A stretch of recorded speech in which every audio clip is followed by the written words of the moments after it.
Welcome students at the group of Ready to Read School class 8th। Students मैं आपको पहले भी एक चैप्टर कंप्लीट करा चुकी हूँ, मेटल एंड नॉन मेटल। कुछ कंप्लेंट्स हैं कि आप लोगों ने वो प्रॉपरली नहीं कर रहे हो आप लोग उसको।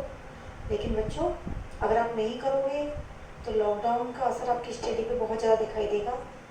तो जो चैप्टर आपको यहाँ कराया जा रहा है उसको सीरियसली आप अपने घर पर स्टडी कीजिए, नहीं तो वायरस का असर, जो कोरोना वायरस है, उसका असर हमारी हेल्थ पे तो दिख ही रहा है लोगों की पे, अब वो आपकी नॉलेज पे भी दिखने लगेगा। क्योंकि घर बैठे बैठे आपकी नॉलेज अगर इम्प्रूव नहीं होगी तो वो एक तरह से मान लीजिए धीरे धीरे डल होती जाएगी। इसलिए मैं चाहती हूँ कि आप लोग जो आपको यहाँ कराया जा रहा है उसको जितना हो सके सीरियसली करने की कोशिश कीजिए। अब आपका chapter metal and non metal complete हो चुका है। मैं अब आपको एक नया चैप्टर जो कि आपका एनसीईआरटी का चैप्टर नंबर 2 है, माइक्रो ऑर्गेनिज्म फ्रेंड एंड फो। ये चैप्टर आपका 2 नंबर का चैप्टर है 8th क्लास में एनसीईआरटी में। मैं इसको आपको स्टडी कराऊंगी। माइक्रो ऑर्गेनिज्म, माइक्रो ऑर्गेनिज्म से नाम समझ में आ रहा है, ऑर्गेनिज्म जो कोई माइक्रो साइज की हो। माइक्रो साइज बोले तो बहुत छोटा सा साइज, तो वो ऑर्गेनिज्म जो इतने छोटे होते हैं, these are so small that can't be seen by naked eyes, जिसे हम नेक्ड आइज से नहीं देख सकते खुली आंखों से, जिसे हम सीरियसली मतलब नहीं, बिल्कुल नहीं देख सकते हैं खुली आंखों से, वो होंगे आपके माइक्रो ऑर्गेनिज्म। अब जैसे क्रिएचर्स हैं, हर क्रिएचर की बॉडी सेल से बनी होती है, मतलब हमारी बॉडी से घर बना होता है, बहुत सारी ब्रिक्स से घर बना होता है, बहुत सारी ईंटों से घर बना हुआ होता है। इसी तरह से जो हमारी बॉडी होती है वो बहुत सारी सेल्स से बनी होती है। तो जैसे कोई बॉडी जो सिंगल सेल से बनी हो उसे हम बोलते हैं single organism, single celled organism. Double से हो, ट्रिपल से हो और उससे ज़्यादा हो तो मल्टी सेलुलर ऑर्गेनिज्म। तो जो ऑर्गेनिज्म है वो unicellular that means made by one cell, to multicellular this means organism made by many cells. तो जो ऑर्गेनिज्म है वो यूनिसेलुलर टू मल्टी सेलुलर होते हैं। लेकिन यूनिसेलुलर आप जानते हो हम मल्टी सेलुलर हैं तो हम दिखाई देते हैं, यूनिसेलुलर इतने छोटे होते हैं कि जिन्हें हम खुली आंखों से नहीं देख सकते। इन्हें देखने के लिए हमें स्पेशल माइक्रोस्कोप की आवश्यकता पड़ती है। तो हम इसकी डेफिनेशन ये दे सकते हैं, organism which are too small that can't be seen by naked eyes, जिसे हम खुली आंखों से नहीं देख सकते, विदाउट माइक्रोस्कोप नहीं देख सकते, वो क्या कहलाते हैं, आपके माइक्रो ऑर्गेनिज्म कहलाते हैं। तो माइक्रो ऑर्गेनिज्म डेफिनेशन तो क्लियर हो गई होगी, छोटे छोटे से ऑर्गेनिज्म जिन्हें हम खुली आंखों से नहीं देख सकते, जिसमें हमें किसकी जरूरत होगी, माइक्रोस्कोप की जरूरत होगी। माइक्रोस्कोप अभी आप 8th क्लास में हो, मेरे हिसाब से मोस्ट प्रोबेबल आप लोगों ने नहीं देखा होगा, और लेकिन आप टेलीविज़न वगैरह जब देखते हो उसमें कई बार साइंटिस्ट वगैरह को देखते होंगे तो माइक्रोस्कोप का यूज़ करते हैं to see the very very small things.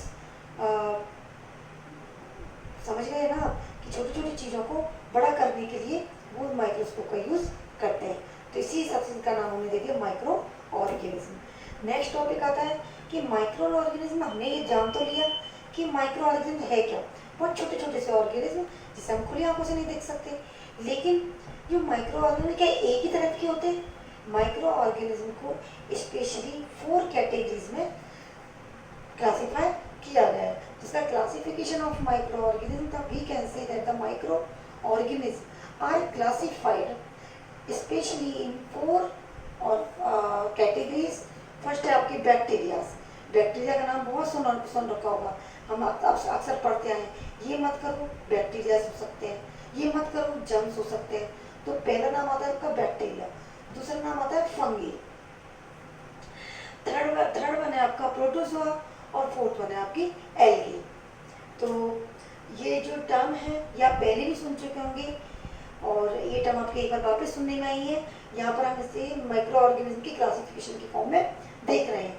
That means microorganism are classified into 4 categories which are bacteria, fungi, protozoa and algae.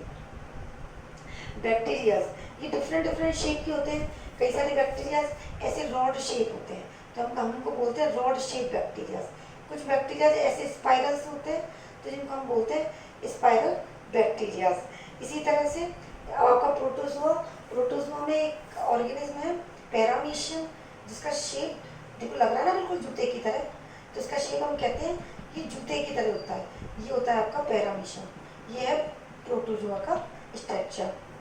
इसी तरह से आपका एल्गी है और फंगी है। एल्गी में हम देखते हैं कि रेड ब्राउन, जरा डिस्टर्ब पास करना।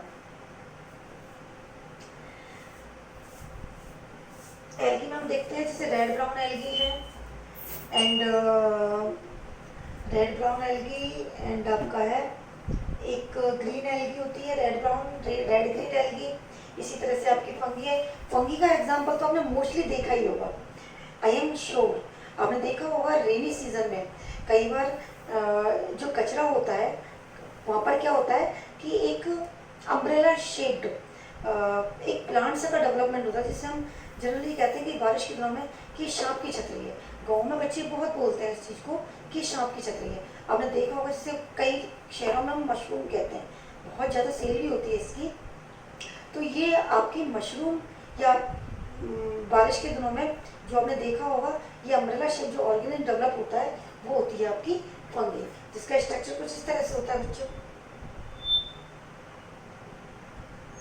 आपने देखा होगा ये फंगी का स्ट्रक्चर हो गया। इसी तरह से आपने देखा है red brown algae. Algae, algae का मतलब कोई नया नहीं है आपका। अगर मैं इसे सिंपल टर्म में दिखाऊं बताऊं तो आपने देखा होगा कि जब हम वाटर बॉडीज में जाते हैं तो वाटर बॉडीज में बहुत कभी कभी क्या होता है कि ग्रीन कलर की उसके ऊपर एक लेयर बन जाती है, हम बोल देते हैं कितनी काई जमी हुई है। तो जो ये वो काई बोला है मैं आपको जनरल टर्म से इसलिए बता रही हूँ क्योंकि ये जनरल टर्म आप जनरली डेली यूज में देख लेते हैं और आपको जल्दी समझ में आ जाएगी। तो वाटर बॉडीज के ऊपर वो जो ग्रीन कलर की काई जमती है उसी को हम क्या बोलते हैं एल्गी। अब ये कई बार ग्रीन कलर की होती है, कई बार रेड कलर की होती है, कई बार ब्राउन कलर की होती है।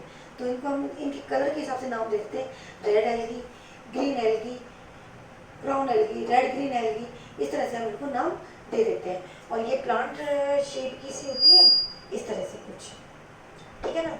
नेक्स्ट हमने 4 फॉर्म पढ़ी, bacteria, fungi, protozoa and algae. एक 5th फॉर्म और पढ़ते हैं हम, वायरस। हम जनरली वायरस को माइक्रो ऑर्गेनिज्म तो है ही लेकिन इसको हम कम कंसीडर करते हैं। एक्चुअली होता क्या है कि जो वायरस होता है ये living thing and non living thing के बीच की एक कनेक्टिव लिंक है, ये हम कह सकते हैं ये लिविंग थिंग और नॉन लिविंग थिंग के बीच में कनेक्टिव लिंक है। कनेक्टिव लिंक क्यों कहा? क्योंकि कनेक्ट करती है। कुछ करेक्टर्स तो ऐसे हैं कि जिसमें नॉन लिविंग थिंग की तरह है और कुछ करेक्टर्स ऐसे हैं कि लिविंग थिंग के। वायरस, इससे तो बहुत डरे हुए हैं हम लोग। आजकल कोरोना वायरस आ गया है तो डर तो लगता ही है ना। तो वही वायरस है। आपने जान तो आप देखते हो कि सैनिटाइजर यूज करो, मास्क लगाओ, क्यों? क्योंकि एयर में 2 घंटे बाद मर जाएगा, 3 घंटे बाद इनएक्टिव रहेगा। इसका मतलब क्या है कि अगर इसको कोई बॉडी नहीं मिलेगी तो ये मेटाबोलाइट नहीं कर पाएगा। मतलब समझ रहे हैं कि अगर इसको भी सर्वाइव करने के लिए दूसरे की बॉडी चाहिए होती है, इसका खुद का कोई मेटाबॉलिज्म नहीं होता है। जब ये किसी दूसरे की बॉडी में एंटर कर जाता है तो वहाँ ये क्या करता है बेटा बच्चों, मेटाबॉलिक अपनी साइकिल प्रिपेयर करता है और उसके थ्रू अपने जो नंबर है उसमें मल्टीप्लिकेशन कर लेता है और बहुत सारे नंबर में हो जाता है, 1 से 2, 2 से 4, 4 से 8, 8 से 16। तो इसी वजह से तो क्या होता है बच्चों कि वायरस तुरंत फैलता चला जाता है। तो वायरस का स्ट्रक्चर हमने यहाँ बनाया है, ये दोनों स्ट्रक्चर बनाए हैं। ये 2D स्ट्रक्चर है, जब हम उसको बीच में से एक सिंगल मतलब 2D स्ट्रक्चर बनाया है, एक 3D स्ट्रक्चर बनाया है। 2D स्ट्रक्चर आप जानते हो जिसमें लेंथ और बिट्स आती है और 3D स्ट्रक्चर इसमें लेंथ, बिट और हाइट तीनों होती है। तो ये वायरस का स्ट्रक्चर है। हमने देखा है इसका जो हेड है वो हेक्सागोनल है। हेक्सागोनल जो पार्ट है उसको हमने बोल दिया हेड। इस हेड के अंदर एक जेनेटिक मटेरियल होता है। ये जेनेटिक मटेरियल तब तक इनएक्टिव होता है जब तक कि इसको कोई दूसरी लिविंग बॉडी नहीं मिलती। जैसे हमारे अंदर एंटर कर जाता है ना तो हम कहते हैं हमारी लंग्स में जाके मल्टीप्लाई होता है, या हमारे पर्टिकुलर ऑर्गन जहाँ पर इसकी रिक्वायरमेंट होती है वहाँ जाके मल्टीप्लाई होता है, नंबर बढ़ा लेता है अपना। इसी तरह से इसका जो मिडिल पार्ट है, मिडिल पार्ट के बीच में एक छोटी सी गर्दन है, जैसे हमारी गर्दन है ना ऐसी इसकी भी गर्दन है, जिसको हमने क्या बोल दिया collar. Front part head, second part collar, और जो मिडिल वाला पार्ट है वो हो गई टेल। टेल वाले पार्ट में नीचे नीचे एक बेस प्लेट होती है। इस बेस प्लेट से लॉन्ग टेल फाइबर्स ओरिजिनेट होते हैं। अब एक चीज़ और दिखाई दे रही होगी आपको कि जो टेल है इसके ऊपर एक साइड में ये ब्लैक ब्लैक से मैंने कोटिंग की है या इसके ऊपर ये स्पाइरल किया है, ये क्या है? ये होता क्या है बच्चों कि जो वायरस होता है, वायरस के ऊपर एक प्रोटीन की कवरिंग पाई जाती है जो कि इसको अनफेवरेबल कंडीशन में इसको प्रोटेक्ट करने का काम करती है। इसी प्रोटीन खून को तोड़ना ही तो कठिन होता है। अगर ये टूट जाता है तो वायरस मर जाता है। समझ में आ रहा है ना? तो इसमें होता क्या है कि ये इसको प्रोटेक्ट करने का काम करती है। तो ये हो गया इसके बारे में, वायरस के बारे में। इसके बाद आता है आपका where do microorganism lived, कि माइक्रो ऑर्गेनिज्म लिव्ड कहाँ रहते हैं। तो बच्चों माइक्रो ऑर्गेनिज्म क्या होते हैं, मैंने ये बताया था, ये सिंगल सेल से मल्टी सेलुलर तक हो सकते हैं। अब ये रहते कहाँ कहाँ है, आपने कभी देखा है? जब दिखते ही नहीं है तो देखा कहाँ से होगा? चलो मैं बता देती हूँ आपको कि ये कहाँ कहाँ रहते हैं।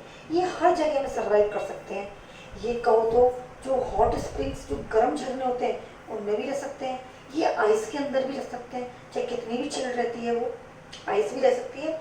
ये डेजर्ट में भी पाए जा सकते हैं। और ये मार्शी एरिया से दलदल होता है ना, आपने सीरियल्स देखा होगा, कार्टून तो बहुत देखते होंगे, आपने देखा होगा कभी कभी कार्टून एक दलदल के अंदर धंसते चल जाते हैं, उसको खींचने की जरूरत पड़ती है। इसी तरह से ये दलदल वाले एरिया में भी मार्शी एरिया बोलते हैं इसको, मार्शी एरिया।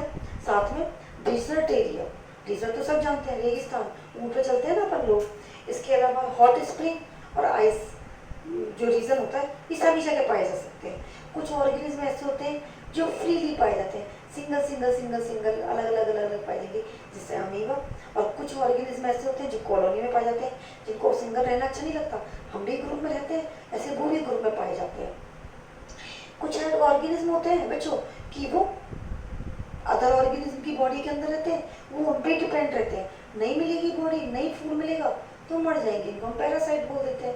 कुछ ऑर्गेनिज्म अलग थलग रहते हैं। तो इस तरह से आप समझ गए कि जो ऑर्गेनिज्म है वो कहाँ कहाँ पाए जा सकते हैं। इसके अलावा आता है आपका, अब माइक्रो ऑर्गेनिज्म तो देख लिया आपने, लेकिन इनका हम पर असर क्या है? तो आपके टॉपिक का नाम है माइक्रो ऑर्गेनिज्म फ्रेंड एंड फो, कि माइक्रो ऑर्गेनिज्म हैं छोटे छोटे ऑर्गेनिज्म, जिसे हम नहीं देख सकते, वो फ्रेंड भी हो सकते हैं और वो दुश्मन भी हो सकते हैं। अब वो फ्रेंड कैसे हैं और दुश्मन कैसे हैं, ये हम इस टॉपिक में पढ़ेंगे। तो जो माइक्रो ऑर्गेनिज्म है वो किसी किसी कारण से हमारे लिए बेनिफिशियल, लाभदायक होते हैं, और कुछ कारणों से ये हमारा नुकसान, ये कह सकते हैं कि ये हमारे लिए डिजीज का कारण हो सकते हैं। इसके थ्रू हमको डिजीज हो सकती है, जैसे वायरस से कोरोना होता है ना, इसी तरह से।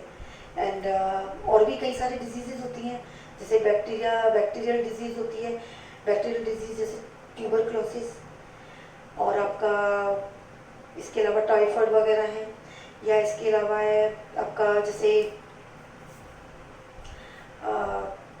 बोल सकते हैं आप वायरल का डिजीज़ है, जैसे आपका पोलियो डिजीज़ है, वायरस का डिजीज़ है। बैक्टीरियल डिजीज में और भी है, लेप्रोसी बैक्टीरियल डिजीज़ है। ऐसे कई सारे डिजीजेज ये हमारे लिए बहुत ज़्यादा हार्मफुल होते हैं।